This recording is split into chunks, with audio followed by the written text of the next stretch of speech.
All right, guys, we are live.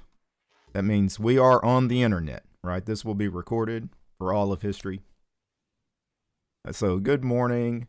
We already have Richard here, Big Pod. That means we are on the internet, right? This will.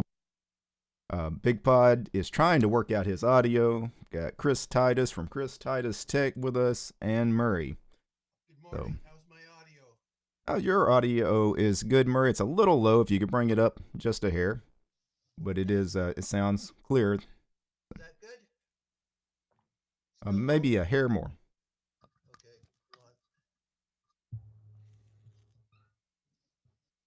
Testing. 1, 2, 3, 4. All right. Thanks, Murray. It's been 3 months. I've tried it. Couldn't get in 2 months ago. Last month I couldn't get in because of the Zoom update issues. So I got a backlog of topics I can talk about this time. Well, that's great. Last month's Zoom chat was so bad we used Jitsi. So there was an Arch update for Zoom, actually, right before I started that stream, and it was just bad. There were people complaining they couldn't connect. I don't know. I was on a different version than everybody else, rolling releases, I probably shouldn't have ran an update right before live streaming. I know that too, being on rolling releases. Never do a system update and then click start streaming. I've had that mistake happen to me so many times, and I still do it all the time. Oh, man. Yeah. So what you been up to, Chris? Not much, man. Just got done with the Linux for Everyone podcast, so that actually just debuted today. Awesome. And talking with Jason over, he's an article on Forbes, and he started this podcast, which is really, really good. So if anybody hadn't checked that out, definitely look it up. I was real impressed with it. And the whole reason I got on it was I tweeted him. It was just like, hey, good job on this podcast because it's really well put together. Cool. All right. Yeah, Can you guys hear me? Yeah, we got you, Big Pod. Okay. I've got the Linux for Everyone podcast actually in my podcast client that I've been using. I've been using a terminal-based podcast client called Castero, and I've got about 20 or so podcasts, mostly tech-related podcasts. Mm-hmm. Actually, I should actually pull it up. I've got some interesting stuff in there. The other day on the Big Daddy show, they were going over some of their favorite podcasts as far as just asking people what they listen to, and I did get some feedback from a couple of things I didn't know existed. One that somebody recommended was Darknet Diaries. I don't know if you guys have ever heard of that one. That's kind of interesting as far as exploring some of the dark recesses of the internet. There were a couple of other interesting things in there. The GNU World Order Linux cast. I had never heard of that one, and I thought I'd heard of just about every Linux podcast out there. But they do some really geeky stuff. A lot of command line and, server kind of stuff on podcasts, which is kind of interesting to hear about that stuff in audio-only form. Big Pod, what's up? Guess my headphones just died. That was probably all the static we were getting. Yeah, it was headphones dying. Yeah. So right now I'm on my phone. Yeah. Were you using a wireless headset? Normal wired headset. Oh, just earbuds? Okay. You don't have an extra pair somewhere around? No, I don't have. It's cable is crap, so yeah, I have to go and buy new ones. Big Pod, your duplicate image finder program is written in Python? Yeah. And you put it in a snap? Yeah, I did put in a snap, yes. In the snap, did you put the Python runtime in with your application? Yes. And the Why? And the 1804 shell in addition as well? Yes, it should be working. So out of all the megabytes of that snap, how much is actually your code? Not much, I believe. It's a lot of it is Qt, as far as I'm aware. Yeah. So the Python runtime is about 200 megabytes, and the I don't know what the 1804 shell is out, but you've got maybe what, 5 megabytes out of the whole thing? I don't know. I know a whole lot of Python. Yeah. That's Python. A whole lot of Qt is in there. Yeah. That's the problem with Python now. Everybody's wrapping the Python runtime in with their application. And some of the applications, there's one program's about 12.5K of code. And then you wrap it in with this 200 megabyte Python runtime. And it's a bit weird, actually. I am happy that Big Pod chose to write it in Python. I know it's his second favorite programming language right behind JavaScript. Great choices. Yeah. Let me check. Speaking Did of you put it in the JavaScript, Snap Store? Did Should you be. Yeah, it should be on Snap Store. Let me check. What did you call it? DupliSeq. Duplicate? But I couldn't find it before. I thought you might have called it, use the standard Linux naming conventions for applications and called it something like Dragon Bait instead of Deadbeat or GIMP or something like that. Or, no, it needed a recursive backronym is what it needed. No more. Yeah, I hate those as well. Yeah. It's funny. We were sitting here joking about Big Pod because every time we do one of these, we end up trashing Python and JavaScript. JavaScript especially. I actually got a message on Mastodon, I guess while I was sleeping, because I'm checking my Mastodon messages.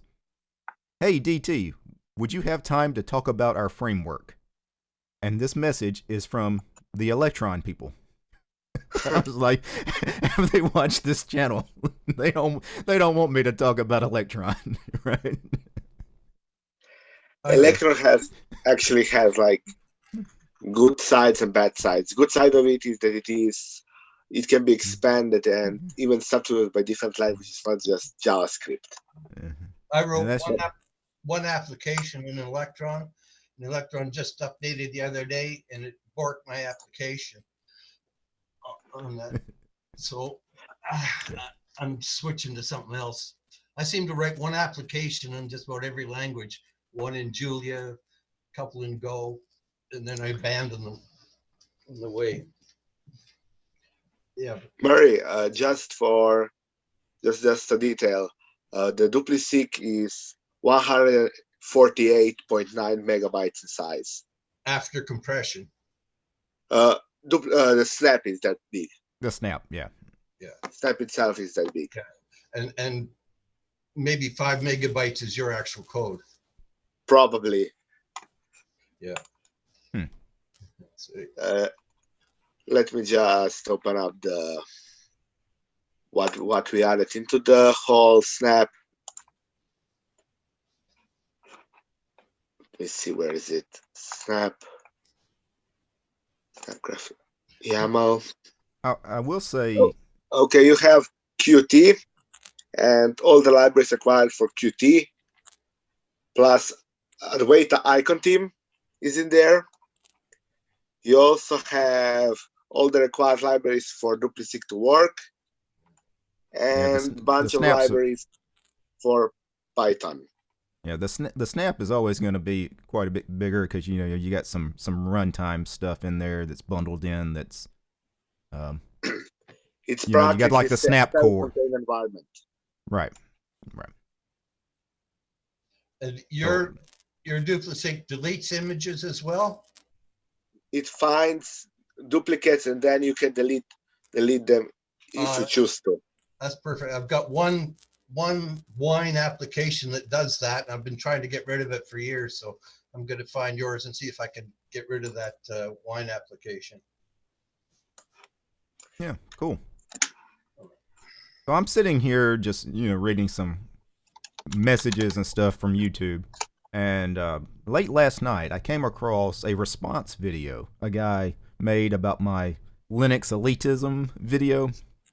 And a guy made a video response to it. And I noticed the poor guy made this video 3 days ago. When I watched it, it had 0 views. He had no subscribers.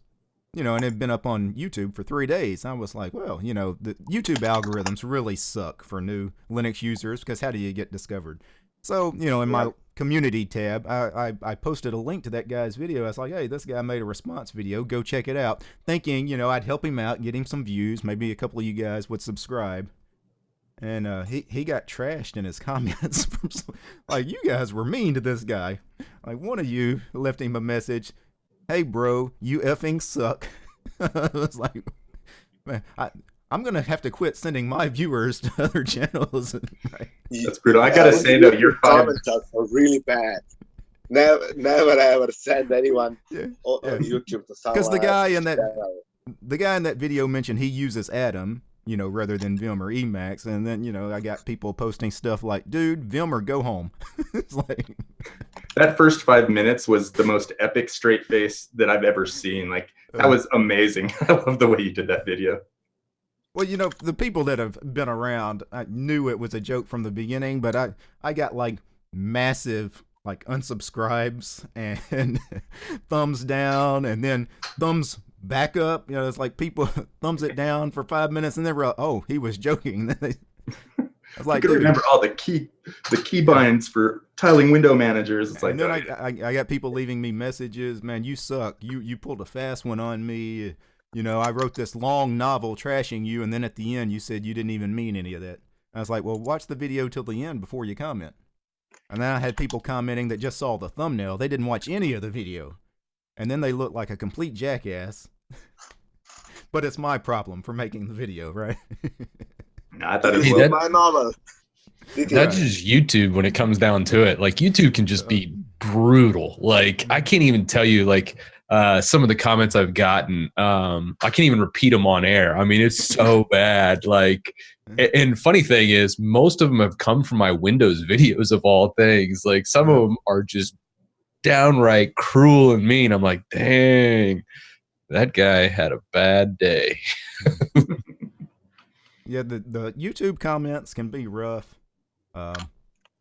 Emails. I've got some crazy emails in the past because I guess people feel like they can really come after you in email because it's not public the way a post on YouTube is.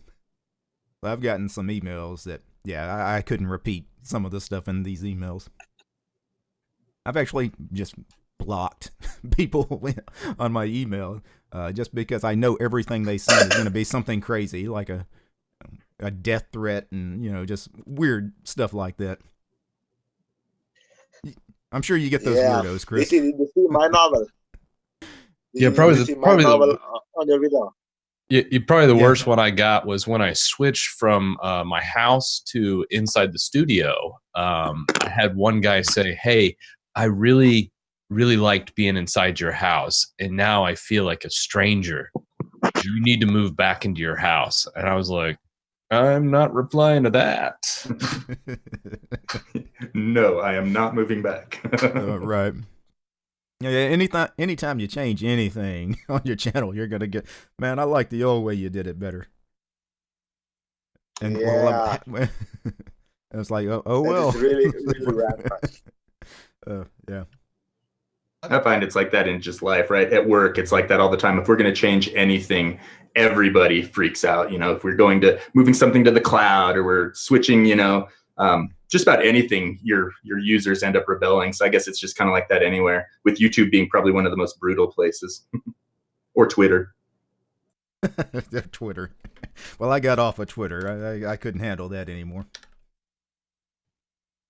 I've got a question about passwords. Yes, sir. Using things like LastPass and stuff. I don't forget my passwords, and other people seem to do. So I'm missing something obvious. When I create a password, I've got a fixed part that's complex, like it might be PR4 capital YZZX8. And then I've got a derived part from the site. So if I'm in a Gmail site, I might take the third and fourth letters, AI, and then dash the fixed part, and then a dash. And then I might pick the second letter from Gmail, M, and do a NOP. So you can always derive your password from the website in your fixed part. And it seems to work for me. So why do you need LastPass and BitTorrent and all these things? I'm missing something. When you have like hundreds of passwords for maybe even 5 accounts in Gmail, or even 10 accounts in Gmail, you tend to forget, especially if you have personal accounts, work accounts, and work accounts, especially to have like something like 24 characters or even more. Even for school, I require to have 32 character passwords with big letters, small letters, special characters, and numbers. So remembering that is kind of hard. And if you're not using, Gmail, obviously, Well, like I don't use webmail, So but if it's Spotify, if you're in a Spotify account, you'd be OT-fixedpart-QRS, right? You can always derive it from the website you're on. So It's Yeah, funny. I guess you could. I do a similar It's really thing. hard to remember everything. For example, I alone have like something like 100 passwords on my LastPass, and But a all lot of of them are 32 and up. A lot of these web services that you have accounts on, though, sometimes you're not accessing them through a web browser. Sometimes they're like standalone desktop clients. Like I'm in Zoom's desktop client. Same thing with the Steam client and things like that. Sometimes you don't even have a URL. And like Big Pod said, if you've got 100 different passwords to remember, yeah, it makes sense to have some kind of password manager. I end up doing both. I have a similar thing where I have like a kind of an algorithm that I use for multiple sites, and I end up using LastPass because I put things like the recovery keys for my, multi-factor authentication and things like that in a place where I can easily find them. So, and, I've actually gotten to the point where since you have to rotate sometimes, different passwords multiple times on a site, you can't go back 20. I end up needing to I finally started going to the automatic generation of something in a tool where I don't even know the password. I just use the tool if I can get to it CLI or if I can get to it through a browser plugin or something. But yeah, I normally say to people who are like thinking of switching to LastPass or something like that the best password is the one you can't remember. Basically, complexity of it is so high you can't remember it because normally that means the software that will be hacking it won't be able to figure it out in a reasonable amount of time. Right. Because it has so much entropy. And there's random password generators out there. Of course, you could randomly create your own password. You can pull up a terminal and give it some parameters to create some crazy complex password that nobody could guess. And then if it's a crazy long password, you really need a password manager. The one I've been using has been a Pass, which is a command line program. It's I believe it's one of the GNU projects. Anyway, I've got a dmenu script set up with that to where I can easily add a password to Pass, and with the dmenu script, I can always pull up the password for whatever website I'm on. Like if I'm on Zoom, for example, Zoom's website, and I can't remember my Zoom password, I hit this dmenu script, and it'll show me the websites that I've saved passwords for. I just click Zoom in the list, and it copies the password to my clipboard for a few seconds. I have a few seconds, that password's in my clipboard. I just paste it in the field, boom, ready to go. Nice. I need to do that more. I do that for things like API tokens for websites and things like that. I actually use Pass. I like it being in my local key key stores on my local box. I should probably look at doing something similar with some of my website passwords. There are positives and negatives about locally stored password managers, just as there are positives and negatives of remote stored. Yeah. I mean, but I trust the passwords on my system more than I trust the passwords on somebody else's website. I know people love LastPass, and they haven't been breached, I guess, but still, if somebody ever steals the passwords off of my drives, I'll take the blame for it. That's fine, but still, I trust myself more than somebody else with that information. I actually talked with security expert, a lot bigger security expert than me, and he said that he more trusts the LastPass than something like KeyPass or Pass that are stored locally because the encryption level is so much higher. It is impossible for a normal system to hack because they even don't have the correct encryption protocols easily derivable because they are proprietary to the company that makes the password manager. Yeah, I mean, I guess somebody could break the encryption for that KeyPass file. Of course, if you encrypt your drive, somebody'd have to break that encryption. I mean, somebody'd have to go to a lot of trouble to steal the passwords, to stuff that doesn't even matter. My Mastodon account, my Steam account. I mean, I guess it depends on what the passwords are to, but like if somebody stole all my passwords, there would be 2 or 3 like legit sites I would need to go and get things straight right away, but most of it, like, whatever. Are you sure that those passwords aren't important? Because you should understand that once someone has your digital identity, which is basically every account you have, they can steal your identity. They can do a lot of things we don't even think about. I don't know. Somebody has my Twitter account right now. So. Well, I noticed if you're not a big fan of like LastPass, you can always go to like a Bitwarden is another one, kind of like LastPass. So if you want alternatives, you can always do that as well. Yeah, and Bitwarden can be self-hosted as well via Docker. We got some static. Hey, Murray? Yeah. Yeah, you got some static or something coming through. Okay. Let me try and adjust these here. Still there? Yes. Yeah. Okay, I'm going to turn it down. I may go away for a minute and adjust things. Or just mute yourself when you're not speaking. Let's see. Yeah, if you use the space bar on Zoom, like what I do is I keep myself muted all the time so I can be banging around, and then I just hold space bar when I want to talk. Okay, I'll try that in a second here.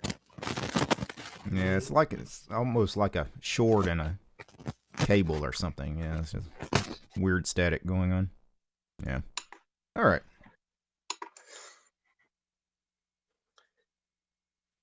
Yeah, I hate things like press to talk and or the automatic, like when you speak, your mic comes on. When you don't, it cuts off. I find that stuff to be kind of buggy in these voice chat things. Usually it's better like just mute yourself when you don't talk and unmute yourself before you talk, if you can remember. Of course, you get those weird situations where you start talking for a couple of minutes and nobody hears anything you're saying.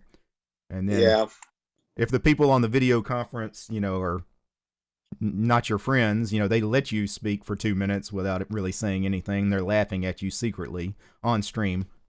So. Hey, it's better than starting a stream off with yourself muted and then talking for like a whole minute and then looking at chat and going, oh, everyone's saying my audio's muted. Well, I've also learned recording video to always, do a few seconds of test video just to make sure things are working. When I first started the channel, I could go on some long rants sometime. I would record a clip of video that was 15, 20 minutes long, right? And it was perfect. Got exactly what I wanted on video. I go back to watch it and see how it turned out. There is no audio. Right, the wrong input was selected in Pulse Audio, and it's like, duh, I'll never be able to go back and get that recorded the same way. Yeah, I've done that too, but I actually have 2 audio sources now, one from my camera, one from here. One time I was just like, no, I'm not re-recording. I refuse. And I just took the camera audio and just doctored it up as much as I could and just said, it's good enough. Hey, DT, I've been meaning to ask you, how do you like that ErgoDox EZ keyboard? I've been looking at one. I got one priced out. And yeah, I love it. Best keyboard I've ever used. Nice. So, which keys did you end up going with it? Do you like the clicky? Did you go with the golds? Yeah, or? I've got some click to them. I want to say they were the, was it the silver kills that I bought? I would have to actually find the box and check it out. I'm not sure. It is the, I know it's some of the Kel switches, and it's one of the tactile ones. You actually do get a click. Nice, yep. Yeah, I like to have some feedback when I type, Oh, I do too. Yeah, I know that goes against conventional wisdom because people that do YouTube or podcasting, they want silent keyboards because they don't want it to come through the mic. I've always found when I'm typing stuff, especially on camera, that the viewers kind of like that feedback too. They like to actually hear when I'm typing something. So I don't know. Yep, I love that sound. It's one of my favorite sounds in the world. Mechanical keyboards I've used for, gosh, decades, right? So yeah, sound is great, but the feeling of mechanical keyboards is just bad for me at least. I personally am quite attached to the Logitech K120, the most basic keyboard ever. In my opinion, the best feeling ever. I absolutely hate mechanical keyboards, man. Like not the feel of it. I love typing on them, but the sound drives me up a wall. I can't stand hearing myself type because it's just so rapid. I type at almost about 100 words per minute. So, I mean, it's just a ridiculous amount of noise. So if I'm inside, I had one for a little bit and my wife was plotting to kill me, I think. Well, you can get silent switches. You don't have to get the ones that do the clicky clicky. Yep, I don't like the loudest clicky clicky, but I like some sound to it. But it's more that feel, like that tactile feel of a mechanical keyboard is everything to me. Yeah, and the great thing with a programmable keyboard like the ErgoDox is, you know, you can rearrange the keys in whatever layout you want to do. Like if you want to switch to Colmac or Dvorak or whatever, go ahead. Because even just a standard QWERTY keyboard's a little strange on this thing because some of the keys are not in the right spot even for a QWERTY layout. So if you were thinking of changing to a different keyboard layout when you buy the ErgoDox, that's a good time because you're going to have to change up some things anyway. Yep, and I already map all kinds of things even on my regular keyboards. I'm all about changing around stuff. But, yeah, who needs caps lock, right? You can change that to whatever you want. And I'm using mostly the standard layouts on the ErgoDox. By default, it's got 3 layouts: your standard key layout, and then on layer 1 or layer 2, I've got all the like brackets and braces, and, you know, the special symbols, especially things you can use if you're scripting, doing any kind of programming. Also, the number keys are also on that layer. The function keys are on that layer. Then I've got a third layer that basically the keyboard acts as the mouse.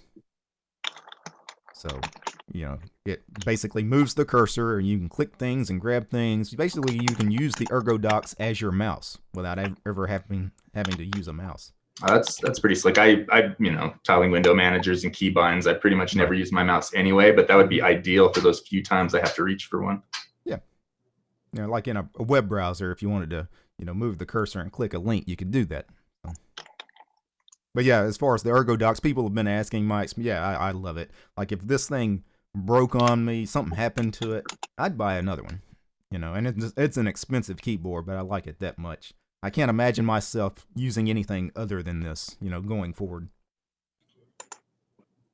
And I know that you work in retail and then come home and do computers. I work in computers. I go home and I work in computers. I'm like constantly typing. I'm like, at some point, man, I'm gonna get carpal tunnel. I need to rearrange my layout a bit because I've been doing this since the late '80s and been on computers since I was born practically. But like I'm gonna end up falling apart at some point if I don't get something a little more ergo. Yeah, well, it's a good idea. I mean, that kind of what happened to Richard Stallman, you know, late in life, is he just couldn't program anymore because you know, his hands were wrecked. Yeah, You know, I want to avoid that. Yeah, They're my money makers. yeah. Possibly with him was something else that he couldn't program. Maybe actually not being a programmer. Yeah. That's a joke. There was one guy who had trouble. I don't like that guy. There was one guy who had trouble with his hands, so he developed a language for programming. He could do half his programming by vocalizations, whether it was grunts and squeaks and hisses and all sorts of combinations and things like that. But he ended up doing half his code with oral commands. Yeah, you still got some static there, Murray, coming through. Yeah, one I'm gonna thing go that away and fix some stuff, and I'll try coming back. Yeah. One thing I'd heard Stallman mention is, you know, when he first started having problems with his hand and he couldn't program anymore, what he would do is he would partner with somebody. You know, he would sit them in front of the computer and basically tell them what to type, right? So, That's an interesting way to do it. Yeah. Yeah. Hopefully he was doing it from like a mentoring standpoint, not just type this, type this, type this. Okay, my program work is complete. Mm-hmm. Yeah. But Big Pod's mentioning, yeah, it's not really a programmer. I saw the article the other day from ZDNet, I guess, interviewing Linus Torvalds, who basically said the same thing, that Linus is no longer a programmer. He doesn't consider himself a programmer because he doesn't do any programming anymore, right? He just reviews other people's code, and the kernel patches and everything. It's been so long since. Yep. Go ahead. Yeah, Chris. I think they said that all he does is answer emails anymore. So I was like, because it's all on the mailing list, from the kernel mailing list. Yeah. Yeah, he's basically the boss, but he isn't the guy who makes code anymore. Right. I mean, he's the project manager. It's not his job to be out there, submitting patches. That's not what he does. It's one of the things that people often ask, would the Linux kernel be in trouble if Linus quit or, something tragic happened to him? It's like, no, the Linux kernel will be just fine. There's thousands of people that work on the kernel, submit code, and Linus Torvalds, he just manages, the work, but there's even other people that fill in for Linus when he's on vacation. There's already people that do Linus's job when Linus is not available now. So even if Linus was right now gone away, Greg Crow Hartman, his right hand would take over seamlessly. Yeah, Greg Ko's got it handled. I think it's similar to, you look at Python and Guido stepping down, right? He's like, I don't know I'm going to do this. There was a little bit of like uncertainty at first, and now it's kind of course correcting, and the Python community is saying, okay, how do we do this? But they're big enough projects, enough people that they will live on, right? Right. Yeah. Well, it's people think sometimes that the person that created the project is the project. Yeah, and that's not the case with these really big things. Python is definitely bigger than the guy that created it. The Linux kernel is definitely bigger than the guy that created it. There's too many people involved with it now to. That's not a programmable or a mechanical keyboard, Big Pod. No, got it's some clicky K120. clack going on. What kind of keyboard do you use, Chris? So I'm kind of a cheapskate. I'm using a $10 Dell server keyboard here because I had like 100 of them left over at work, and I was like, I'll just take one of those.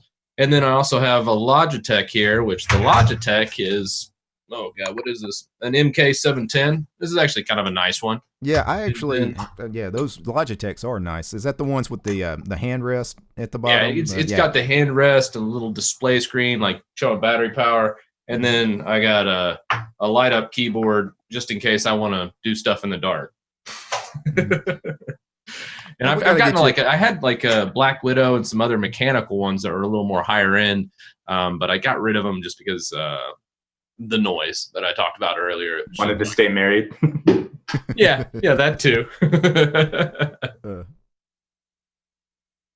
Well, that's why they have the silent switches, is for that very reason. Some people have a computer in the bedroom, their significant other can't stand them typing.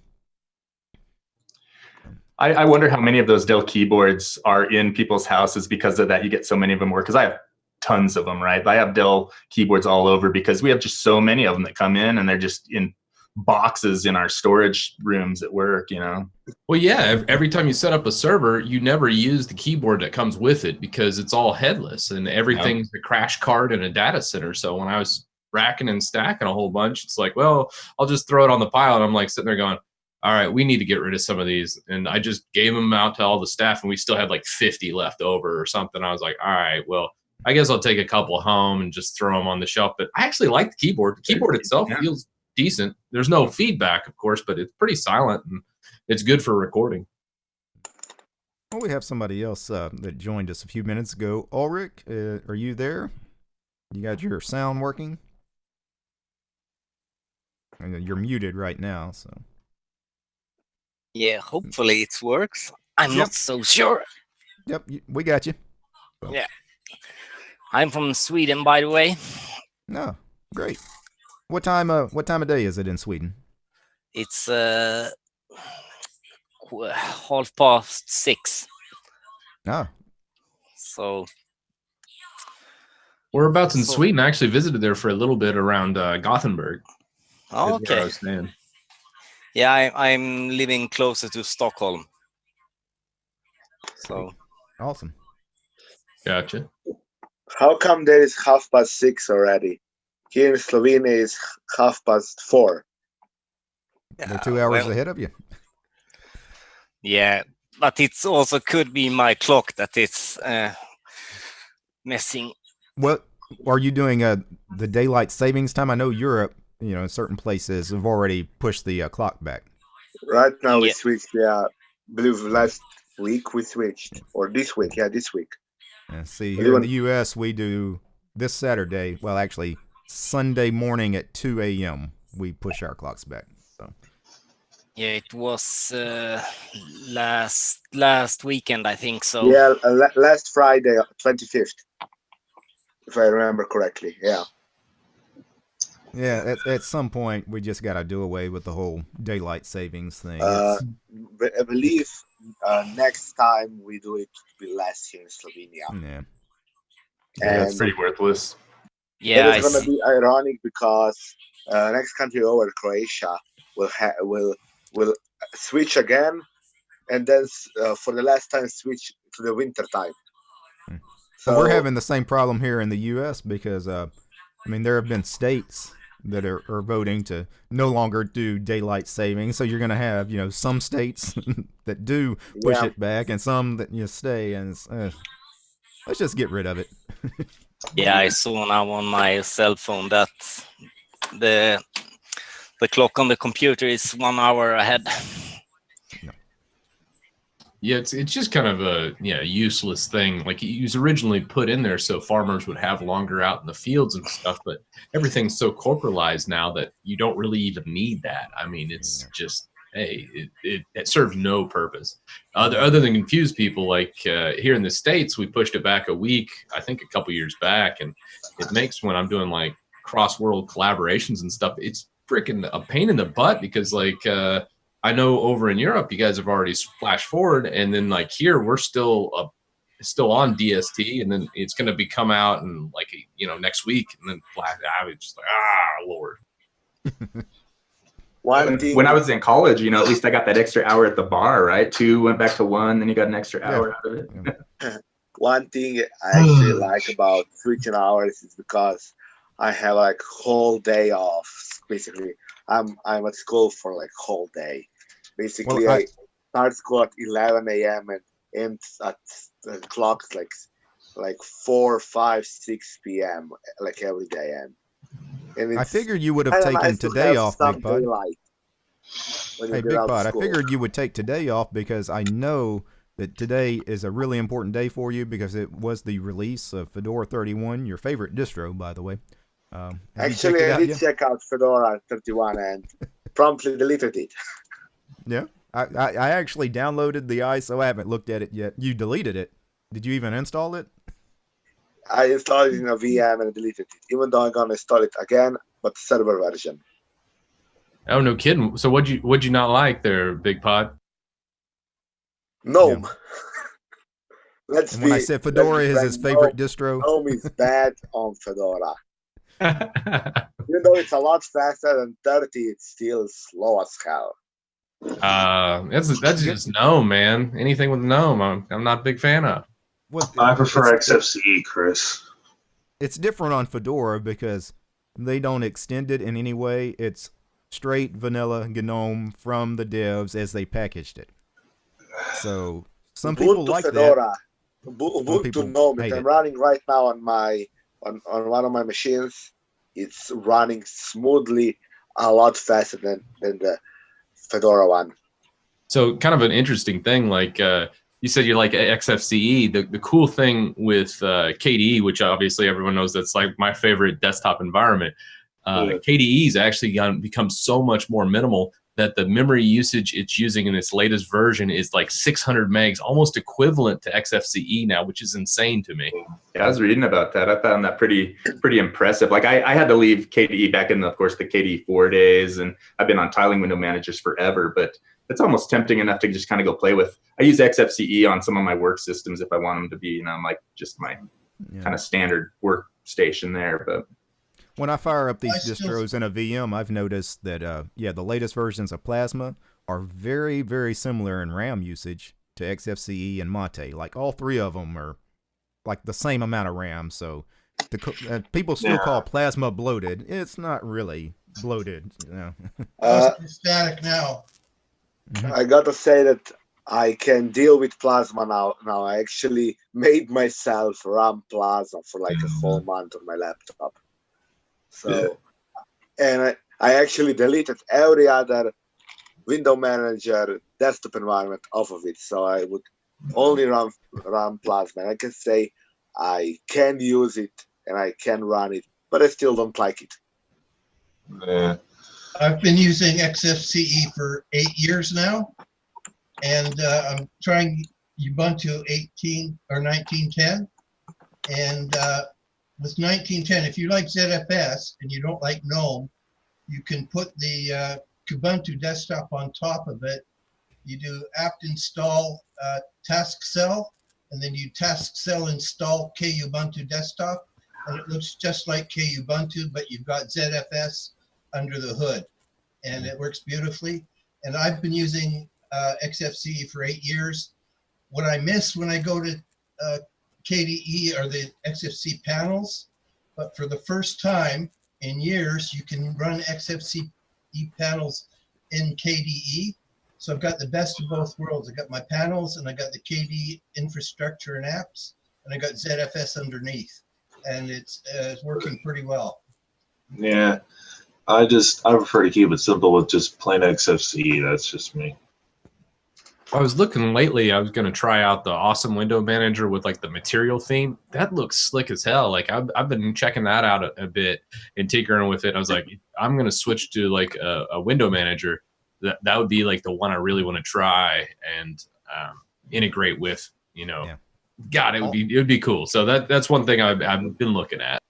Awesome is one of those. Yeah, Awesome is one of those window managers. When you see screenshots of it and some of the things people can do with it, it just blows your mind. The problem is, do you know any Lua? If you don't know any Lua, any program, because these people had to create all those widgets and things you see in these screenshots. So you can always go grab somebody else. Just grab their configs, right, and then tell everybody. That's what I do because I don't know jack crap about Lua. So I just clone somebody's setup and just say like, Chris, my recommendation: use OpenBox. Sorry about that, guys. Hey, Ali. Hey, OpenBox only runs like 100 megs. Yeah, and it's super great. And starts just a black screen or a gray or whatever. But that's where it usually throws me off. I'm like, nah. Brilliant. If that one is really great. If you guys want an OpenBox distro, Alistair, who just joined us, he creates a very nice version of PC Linux OS with the OpenBox window manager. 2 versions. 2 different versions. Well, I have a full fat one, which has all the applications installed that you may need, and I have a very minimalist one that doesn't even have a web browser installed. You install all yourself. Yeah, that's pretty hardcore. Not to include the web browser by default. All you basically get is your desktop, a little tint toolbar at the bottom, and Synaptic, and your file browser and so on. But whatever gets pulled in with OpenBox itself, and that's it basically. Oh yeah. By the way, guys, sorry to interrupt. Sorry, carry on. I was just gonna say that I created a Patreon page for my Hackman Linux distro. Cool. Oh, very cool. Very cool. Yes, it's basically a distro that started out as something that was just a run-of-the-mill distro that Matthew Moore and I created, and I've had some help from what Matt did was basically make like a Yodel wallpaper that had Hackman on it, and then we had a custom look and feel to it. Like we added the ARC theme and all that kind of thing, and icons and what have you. And then we forked the mid finger the pack bang installer and customized it that I did, and so I fixed the installer, he fixed up the desktop, so it was a collaborative thing. Cool. And then we added a crap ton of applications, put it out there, and so essentially Arch for new users kind of a deal. And so over time, Silent Robot came on the team and helped put calamares in there and fix it up and make it look pretty. Yeah. And then, now it's the calamari installer starts up right when you load the system and that kind of thing. And so we have our own calamari slides and that sort of stuff. So, and the programs have changed from time to time. And the next release is going to showcase DXVK and all that kind of thing included by default, as well as packages. So. Oh, cool. You mentioned cool. Arch for the new user. Well, it's basically Arch designed to help people who know they don't want to stick with Ubuntu. They don't want to stick with those easy distros. So it's not designed for new users. Right.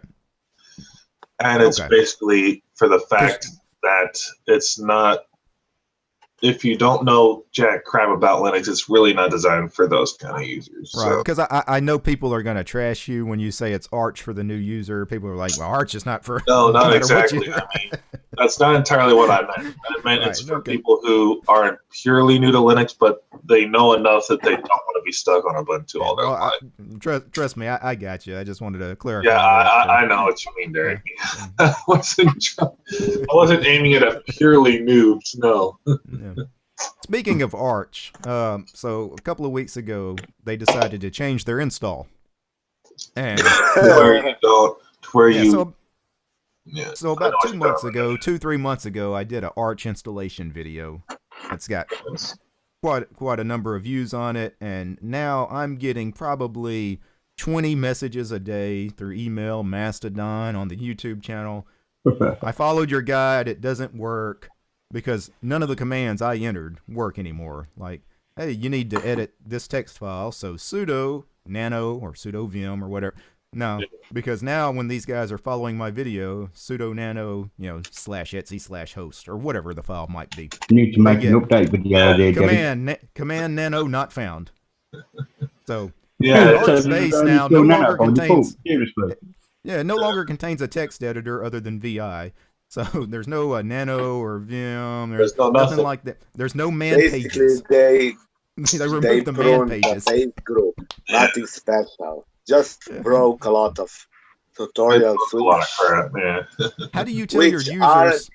How do you tell your users to read the manual and you don't include man pages on your image anymore? Oh my god! Let me say like this. Yeah, no, I don't include man pages on mine either. To be fair, so. Arch but I don't need to read the man pages to install it. Only guide that is actually don't read them. Is there. So all other guides must be on top of it to make sure they work. I mean they removed. I think they removed Bash. I'm not sure what the default shell is, but I don't think it's Bash is still there. They just run the base group. So basically, the base group is just what is absolutely required to make system work, and it isn't the kernel. They removed the kernel from the base package, though. I mean, you have because a lot of people. Why? What now? Because there are multiple kernels. There's not just base kernel. There is Linux kernel, basically the kernel. Well, think about that. You're doing a base kernel. There is Zen kernel. There is 5 or 6 choices for the kernel. But Big so now you don't have to remove one. You're installing Arch Linux, and when you're done installing it, Linux is not actually installed because Linux kernel is not actually in the guide you need to actually type Linux kernel, basically something like that. Yeah, that's true. Basically, they tell you everything you need to do. It just, I believe, in Packstrap you need to do 3 more words. It just sounds counterintuitive to me.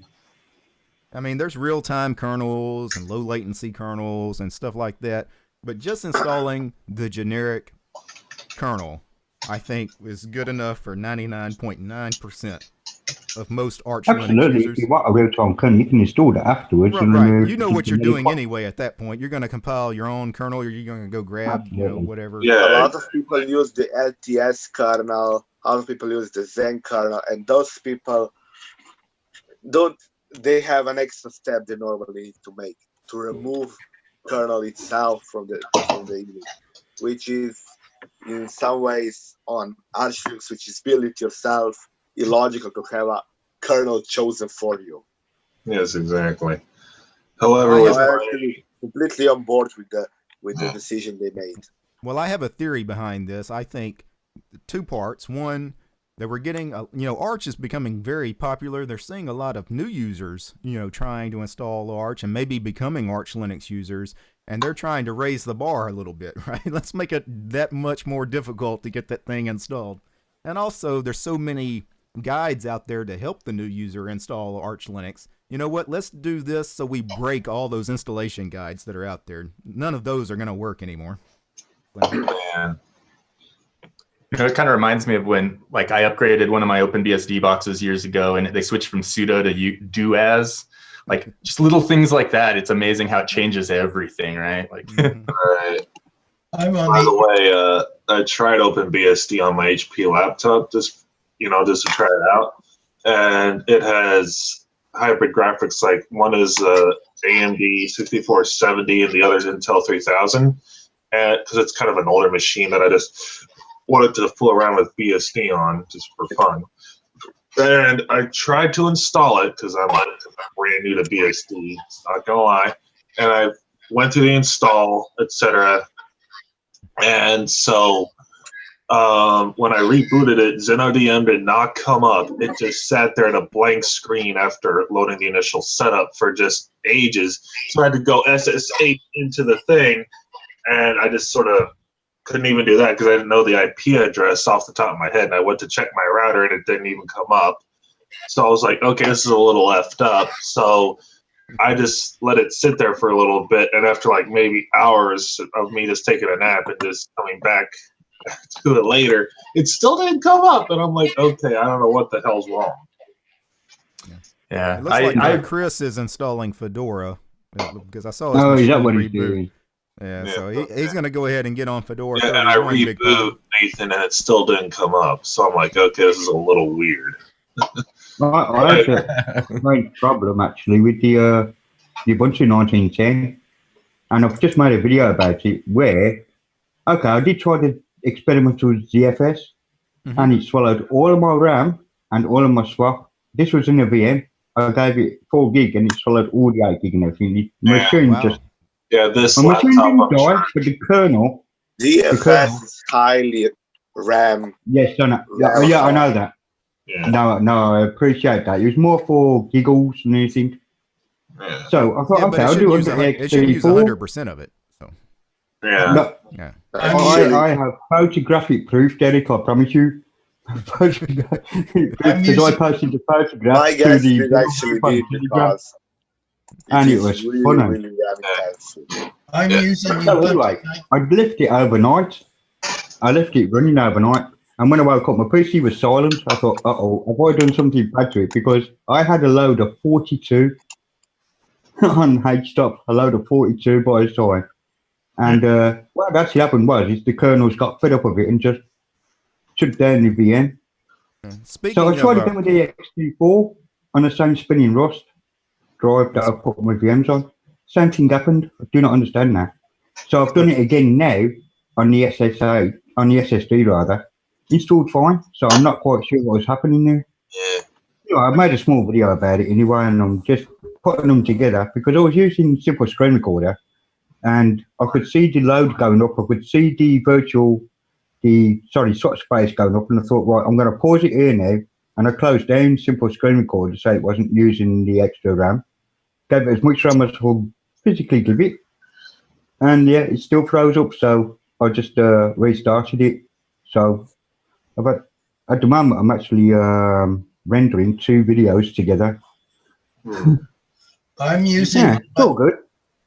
I'm Yeah. using Oh, a real metal, I had no problem. Yeah. Yeah, go I'm ahead, using- Murray. I'm Yeah. using Ubuntu 1910 ZFS on bare metal, and I'm having no trouble with the ZFS size on it. Right. No, the only thing about the ZFS implementation, I don't know if it's Ubuntu or whatever, it does want to take all your display. So if you've got another operating system on there, DIDMs, it's just going to take it with it. So you can't actually put it into a separate ZFS. partition. By If default, ZFS And I appreciate that. I have no for issue with that simplicity whatsoever. in all other file system. That's why it needs to format your whole drive, because it separates Yes. them in living bricks or something. I don't know. Just I the forgot strange already. thing I did find, and I did question Alan Pope about, was where when you go to in the installer, you got what you want to do with the drive for erasers, ext4, and you've got the experimental bit. If you click the experimental ZFS, you click next, and it says, I'm going to do this as ext4, and I'm thinking, what? But he said it's nested. It does like, not 2 layers, if you like. You have the the normal file system, The extend 4? ext4, and Yeah. you have ZFS floating on top of that. So I thought, okay, that's fine enough. So like that's ZFS from a what- business perspective, I mean, it is amazing. Like I couldn't imagine running for a file servers, server without it's brilliant. ZFS. And it's one of No, the no. But I am actually questioning, Chris, why it is needed, apart from the snapshots, why it's needed for desktop, to be honest. For servers, it really is business. It's the dog's dangly bits. Well, I It's think you mentioned it. It's experimental just, feature. They want to Yeah. implement it directly into server, so they experiment and add it to desktop first. It's So mainly yeah, like when it comes to servers, like I would never run a file server in business without ZFS in today's world. Just to give you an Yeah. idea of the power of ZFS. ZFS is extremely reliable in business. There's so many Agreed. good things about ZFS. I would replace ext4, I would replace BetterFS in a heartbeat with ZFS if it was properly implemented. However, Ubuntu, it's just in the experimental phase, and you need to realize that it just needs a little time to bake. Oh, Linux. absolutely. Absolutely. It is early days for it. It's early days for ZFS and Linux anyway. It's been a staple of BSD for years and years. Yeah, you were asking why ZFS other than, over extend 4 right now. Why start pushing this? It's for the snapshot feature. I mean, that's what it's all about, is backing up. Even on the desktop, your typical computer user, typical computer users, they don't back up anything. So if, eventually you're going to have these distros just install ZFS and maybe set up, snapshotting for the user to protect him from himself, basically. No, yeah. Two other Absolutely. benefits. But we already have programs for that, like time shift, don't we? And Deja Vu and so on. They actually will take out a mirror snapshot. That's literally a 3 or 4 minute getting your OS back, including your bootloader. So But how many I'm not quite people sure the value. How many people use Deja Vu or Time Shift or any of that stuff? I mean, it's installed by default on a lot of distros, but people don't use them. Yeah, I always use time shift, especially on Arch-based installs, because I always end up screwing up my Arch one way or another. So time shift's amazing. I absolutely love it. And if you're using an Arch-based distro and you're not using time shift, I think that's just crazy. That's madness, in my opinion. That's all. Me and Big Pie, we're raising our hands. I've been using ZFS on the desktop for years now, and one of the major benefits is reliability. Because it's a copy on write and because it does all the checksumming, it's much more reliable. If you lose power on your ext4 system, when you come back, it's problematic. I've had it for years now. I've lost power sharing or hit the reset button. I've never lost a file because of that. So even if you don't do anything, you just install ZFS, you get the benefit right away. The second thing you get right away is file compression. My root file system is 120 gig SSD. The compression ratio is 1.5. So it's turned that SSD into 160 gigabyte SSD. on it. Yeah, that's a great point. And honestly, Lawrence PC Systems, it's another YouTube channel. They have done a fantastic job explaining all the reliability of ZFS. They took like a zapper and started zapping the motherboard while it was turned on, and actually zapping like the actual SATA cables, the hard drives, everything. And they ended up overvolting and just pushing a whole bunch of power and dirty power to the PC, and finally ended up frying the entire PC. But they were able to take the hard drives and just put them in another PC and boot right back in. ZFS, when I say it's reliable, I mean it is hands down better, like incremental, just exponentially better than ext4 or better FS. I mean, no question about it in my mind. Yeah, I used to get JPEGs and used to get bit rot. So you'd have one pixel flip, and the top half of the JPEG would be fine, and the bottom half would be pixelated. Since going to ZFS, that's never happened again on it. And there's also a nice feature with ZFS. It's a poor man's RAID. So if you have your family picture, say on a laptop on the ZFS partition, you can say copies equals 2 when you create that partition. And whenever you write to it, it'll create a shadow copy of that, and on the far away as it can on the same drive. And if something happens to the original, it'll get it from the shadow copy. They did a test. They did 38 errors on it, and they recovered all except 2. But it's on the same drive, so it's not really RAID, but it's mimicking it. Yeah, so like a lot of people always talk up RAID. So I'm going to talk a little bit about this, just a little blurb if I can. I've been in business. I've seen RAID fail, and RAID is crap. I absolutely hate RAID, and the reason being is a lot of times it relies on the RAID controller, and when that RAID controller goes out, you have to mimic that RAID controller. You can't just throw it on any old RAID controller. It has to be something that has the same chipset. All that needs to be the same. So it's a nightmare to recover from, where ZFS mimics that functionality of RAID, but it doesn't. It no longer has that hardware requirement. That's another really, really powerful selling point to ZFS. Why I just love it, because it's hardware agnostic. I saw that last week. Serious question for those who in the know. What's the big difference between that and using something like the software RAID in Linux, MDIM? No. Software RAID sucks. Yeah. It's obviously slower because it's software RAID, right? I get that, but I'm just saying functionality-wise rather than performance-wise, what is the real difference? Because you can set up a software RAID of stripped, mirrored, stripped unmirrored, and so on and so forth, can't you? So, like software RAID itself, there's too many issues to list. I mean, functionality, reliability. I could go down the list. I've never actually used software RAID outside of a test environment, and in the test environment, I've used it on like a little home theater PC and some other stuff just to try it out on various operating systems, Windows, Linux, all of them. And I got to say, each time it disappointed, and it's just unbelievably horrible. I don't even know why software RAID still exists. That's how bad it is from both reliability, performance. I mean, everything. It's just a crap thing. Chris, so. I say that last month, Chris, and I agreed with it. I did a little bit of research after that, and there's a guy who runs a company who builds PCs and ships them out, and he says all RAID on motherboards are crap. They're there for features. You have to get a separate. Oh yeah. $300. He's right. He's absolutely right. You have to get like a Adaptec RAID controller or something more standard.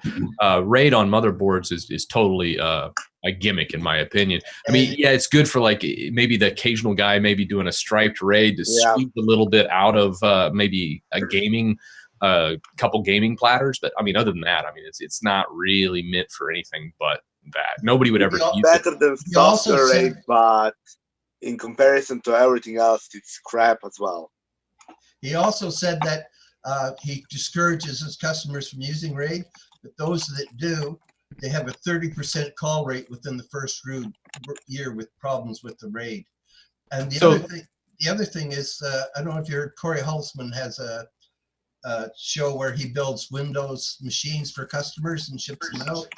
And he had one where he did a RAID 0 with 3 NVMe SSDs, and it was a horror story.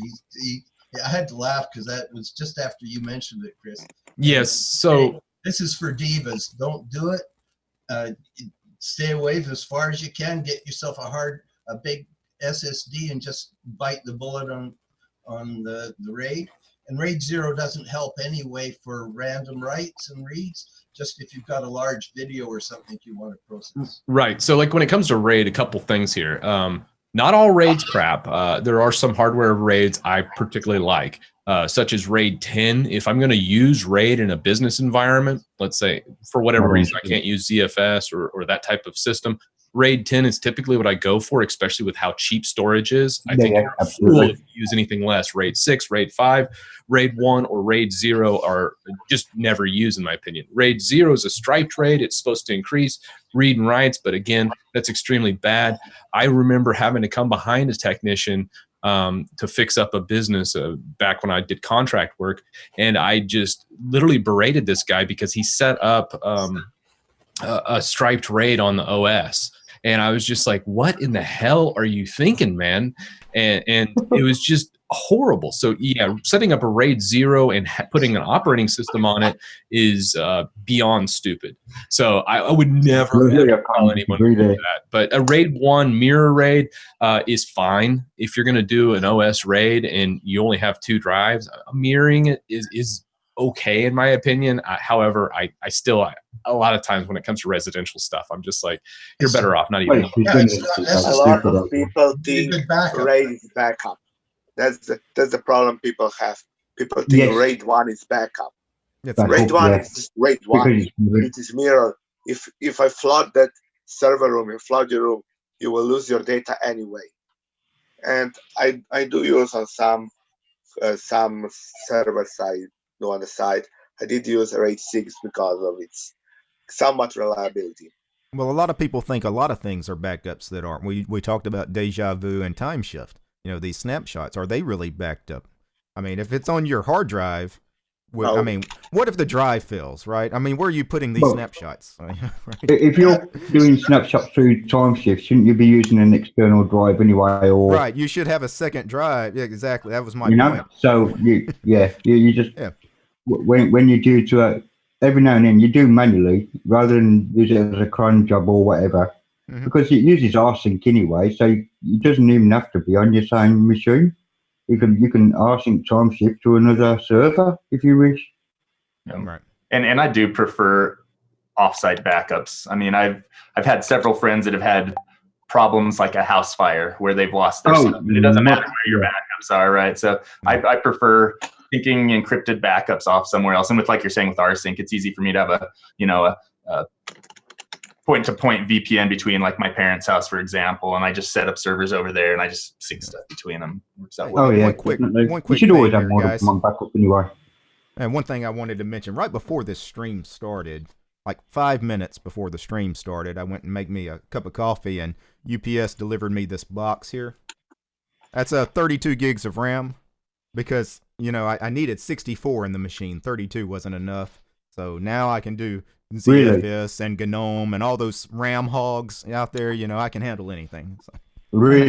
Now you're making me go to Amazon and order some more RAM, because I've been wanting to do that for a while. I haven't truthfully got the finances to have more RAM. I've got to stick with the 8. Yeah. Yes, I don't know what I'm going to do with 64 gigs of RAM, but I figured I needed it. So I'm just too cheap. I'm like sitting on 16 gigs, and I'm like, yeah, it's fine. 16 gigs double what I have. You can do KVM stuff and run Windows. I was about to say KVM. Yeah. You can have a dozen VMs running, and it's no sweat now. Right? Give yourself a 32 gig memory file system, right? Yeah. Super fast. And one thing, the chat, and somebody had mentioned this a while back, and I see these kind of comments a lot. I don't use time shift. I don't use deja vu. I don't do these things because those snapshots take up disk space. You know, they fill up my drive. Guys, you have to set up some kind of cron job to delete the old snapshots. That's all you got to do. Actually, time shift by default, you can set it up to say only keep the last 3 or 4 or whatever you feel like doing, whether it's like father, son, or grandfather. It depends on your actual backup scheme, but you can just say, I think I only keep the last week backups on my time shift, but it automatically clears them out. So that actually is done by default in time shift now. DT, it actually prompts for it on one of the tabs. Yeah. I'm running root ZFS, and I set up my own cron job to take snapshots. And a snapshot for a month is about 50 gigs. I take a snapshot every 15 minutes, take 5 of those. I take a snapshot every hour, take 24 of those. I take a snapshot every day, take 30 of those. And then when you reach the limit, you recycle them. So when I do that, I've got about 50 gigs of snapshots when you end up with it. Okay, I was just being asked in the chat how much RAM I gave Haiku. Let's see. I gave it 4 gigs of RAM, 2 processors, 128 meg of video RAM, and 12 gig of hard disk space. That is the setup for VirtualBox I gave it. Okay. And it is a Flyer Haiku. It's not Linux based, it's actually BOS based from back in the 90s, which used to run circles around Windows back in the day, I can tell you that for free.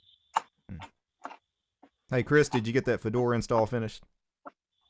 Yeah, I did, and then I went ahead and updated it, and then it like black screened on me. I got it up here. I'll flip my camera off and flip over to it. Wow, so both you and Big Pod had problems with it. I'm kind of dreading installing it. I was going to put it on one of my extra drives. I don't know. I always end up waiting at least a few weeks on Fedoras, let them kind of balance out the patches. let it get updated a couple of times. Yeah, I will say that is not a very attractive Plasma desktop for Plasma. I expect their GNOME desktop to look ugly. I mean, it's GNOME, but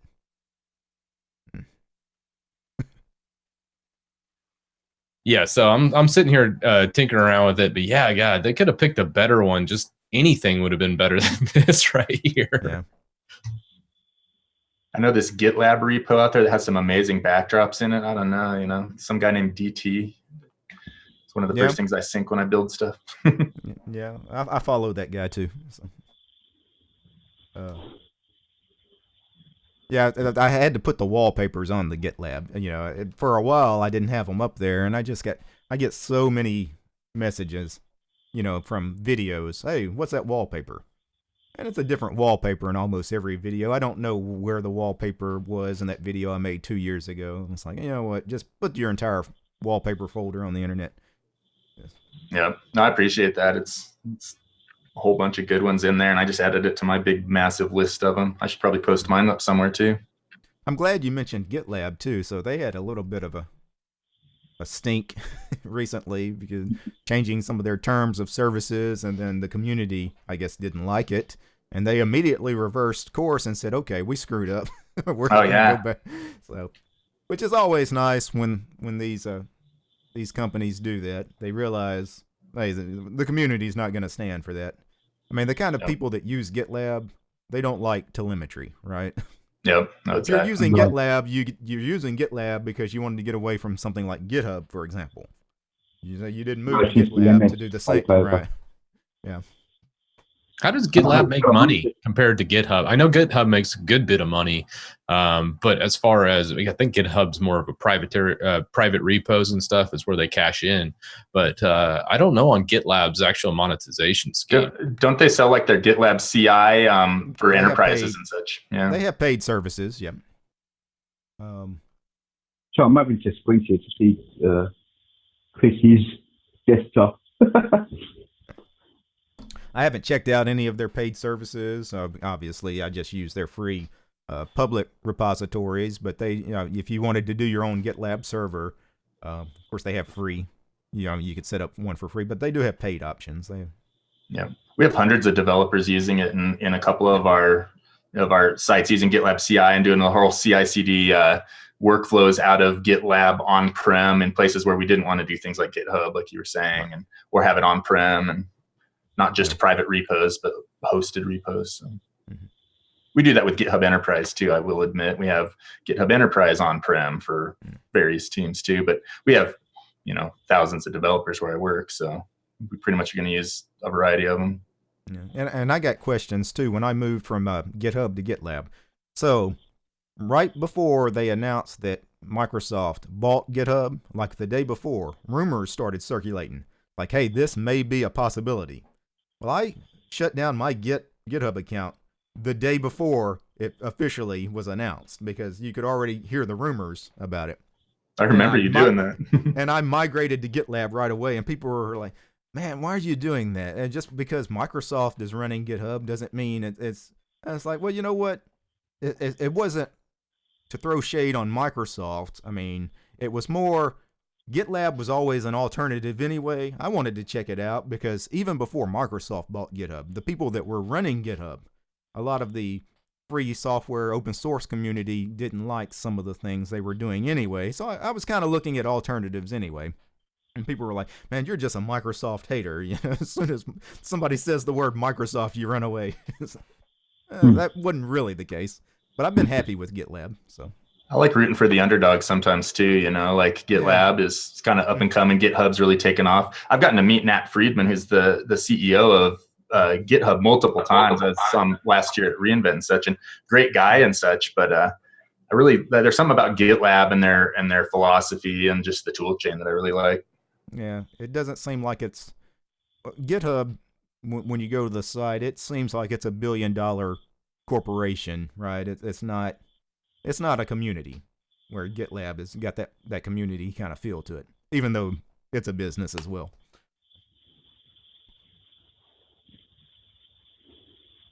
Yeah, DJ in the chat. Yeah, I run away from anything Microsoft too.